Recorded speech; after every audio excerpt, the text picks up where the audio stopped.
안녕하세요. 보다 많은 이들이 인문학의 가치를 알아주길 바라는 르네상스 랩소디입니다. 오늘은 카이사르 암살 이후 나타나는 로마의 혼란과 후계자 선정의 걸작으로 손꼽히는 옥타비아누스의 치밀한 권력 쟁취 과정을 살펴보겠습니다. 그럼 시작할게요. 기원전 44년 3월 15일 예상치 못한 암살로 카이사르가 살해당하면서 로마는 다시 혼돈의 정국으로 진입합니다. 마르쿠스 브루투스를 비롯한 14명의 암살 주동자들이 미래에 대한 그 어떤 계획도 없이 이를 저질렀기 때문입니다. 무엇보다 그들에겐 나라를 운영할 의지도 이를 추진할 능력도 없어 나라를 팽개치고 목숨 부지를 위해 각 지방으로 흩어지게 바빴죠. 이 틈에 카이사르의 오른팔이었던 안토니우스는 부푼 꿈을 안고 카이사르의 유언장을 개봉하는데요. 유언장의 내용이 그에게 실망을 가져다 줍니다. 주요 부분만 읽어볼게요. 카이사르 소유 재산의 4분의 3은 가이우스 옥타비우스와 아티아의 아들인 옥타비아누스에게 남긴다. 제1상속인 옥타비아누스는 상속과 동시에 카이사르의 양자가 되고 아들이 된 뒤에는 카이사르라는 성을 이어받는다. 수도에 사는 로마 시민에게는 1인당 300세스테르티우스씩을 주고 테베레강 서안에 있는 카이사르 소유 정원도 시민들에게 기증한다. 이 일을 실행할 책임자는 제1상속인으로 한다. 안토니우스는 자신이 카이사르의 후계자로 지명될 것을 내심 기대했습니다. 하지만 유언장엔 이름도 생소한 18살의 청소년이 제1상속인으로 적혀 있었죠. 자신은 그저 유언 집행자로만 이름을 올렸을 뿐 권력도 재산도 물려받지 못했습니다. 이에 크게 실망한 안토니우스는 카이사르의 금고를 자신의 집으로 옮겨 끝까지 유산을 전달하지 않은 치졸함을 선보이는데요. 사실 카이사르는 본인이 최소 12년은 더 살 수 있으리라 생각했습니다. 그렇게만 되면 옥타비아누스는 공직에 진출 가능한 30살이 될 테고 권력 이양도 자연스럽게 이어지리라 예상했죠. 그러나 카이사르가 불의의 일격으로 55세의 나이로 삶을 마감하고 그가 예상했던 시점보다 12년 앞서 유언장이 공개되었습니다. 우리나라로 따지면 고등학교 2학년 학생에게 로마 제국을 물려준 건데요. 이 소식을 들은 옥타비아누스는 어떤 기분이었을까요? 다른 걸 떠나 자신을 인정해 주었다는 것만으로도 큰 감동이 되지 않았을까 싶습니다. 평생 그가 보여주었던 불굴의 의지도 카이사르의 선택을 받았다는 자존감에서 비롯되었을 테고요. 하지만 경험과 경륜을 중시하는 로마 사회에서 원숙한 나이에 접어든 안토니우스를 배제하고 옥타비아누스를 선택했다는 건 아무래도 납득하기가 어렵습니다. 도대체 카이사르의 생각은 무엇이었을까요? 책을 읽어보겠습니다. 파르살로스 회전 이후 1년 남짓한 기간에 안토니우스가 저지른 실정은 카이사르에게 한때의 불쾌감을 주는 것만으로는 끝나지 않았다. 카이사르는 안토니우스가 평시에는 나라를 다스릴 능력이 없다고 판단하고 더 이상 그에게 기대를 걸지 않았다. 그렇다면 카이사르는 왜 후계자로 옥타비아누스를 선택했을까? 그것은 옥타비아누스가 안토니우스와는 반대되는 재능의 소유자였기 때문이다. 카이사르 자신은 평시와 전시 양쪽에 대처할 수 있는 재능을 갖고 있었다. 안토니우스에게는 전시에 필요한 군사적 재능밖에 없다. 반면에 옥타비아누스는 평시의 통치 능력을 갖고 있었다.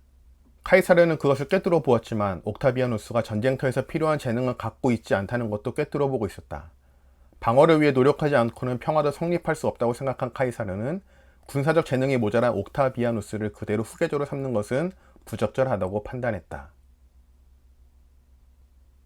그래서 옥타비아누스에게 모자란 면을 보충하기 위해 출신은 비천하지만 성실하고 군사적 재능이 뛰어난 아그리파라는 젊은 병사를 골라서 옥타비아누스에게 붙여주었다. 평시에 나라를 다스릴 수 없는 안토니우스와 군사적 재능은 부족하지만 평시에 나라를 다스릴 수 있는 옥타비아누스, 카이사르의 선택은 후자였습니다. 왜냐? 어느 정도 로마 제국의 기틀이 갖춰진 이상 꼼꼼한 행정가가 필요하다고 판단했기 때문입니다. 사실 옥타비아누스는 소화기관이 좋지 않아 전쟁 수행 중에도 복통으로 앓아누운 적이 많다고 하는데 군사적 재능이 부족하다는 건 선천적으로 육체적 내구력이 뒷받침되지 못했다는 거죠. 그래서 카이사르는 군사적 재능이 뛰어난 아그리파를 붙여줌으로써 약점을 보강해 줍니다. 이렇게 천군만마를 얻은 옥타비아누스는 카이사르의 기대대로 자신이 해야 할 일을 착실히 순발력 있게 해나갑니다.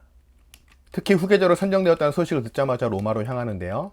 가는 도중에 나폴리에 머물고 있던 키케로를 방문하여 로마 제1의 변론가를 18살의 청소년이 구워 삼습니다. 전혀 엉뚱한 맥을 짚은 키케로의 편지를 읽어볼게요. 옥타비아누스는 내가 보기에 재능도 있고 용기도 있는 젊은이더군 우리의 영웅들에 대한 감정도 증오심으로만 똘똘 뭉쳐있지 않고 화해 쪽으로 기울어져 있는 것 같네. 하지만 뭐니뭐니 해도 너무 젊어서 주위 사람들에게 영향을 받지 않을까 그게 걱정일세. 우리의 과제는 그와 안토니우스 사이를 갈라놓는 것일세. 나를 아버지라고 부르는 그 어린애를 이쪽으로 끌어들이기만 한다면 우리 영웅들의 장래에도 서광이 비치겠지. 보수주의자 키케로는 개혁가였던 카이사르의 암살을 지지했던 인물이었기에 브루투스를 비롯한 14명의 암살자들의 안위를 노심초사 걱정했습니다. 키케로 입장에선 암살 주동자들이 로마의 영웅이었기 때문이죠. 그런데 옥타비아누스를 만나 대화를 나눠본 키케로는 옥타비아누스가 따뜻한 가슴을 지녔다며 한시름 놓습니다. 브루투스 일당도 목숨을 부지할 수 있으리라 판단했어요. 옥타비아누스가 자신을 아버지라고 부른 그 한마디에 해벌쭉 사리분별을 잃어버린 것인데요. 이는 키케로의 부족한 통찰력이 드러나는 대목이기도 하지만 옥타비아누스가 카이사르에게 없었던 자질, 즉 위선을 자유자재로 활용할 줄 아는 인물이었다는 것도 알 수 있습니다. 키케로는 자신의 양아버지 카이사르가 꾸준히 교류할 정도로 친분 있는 어른이었기에 예의상 세워주긴 했지만 그것이 옥타비아누스의 진심은 아니었습니다. 쉽게 말해 카이사르의 후계자는 자신을 감출 줄 알았던 카멜레온 같은 인물이었죠.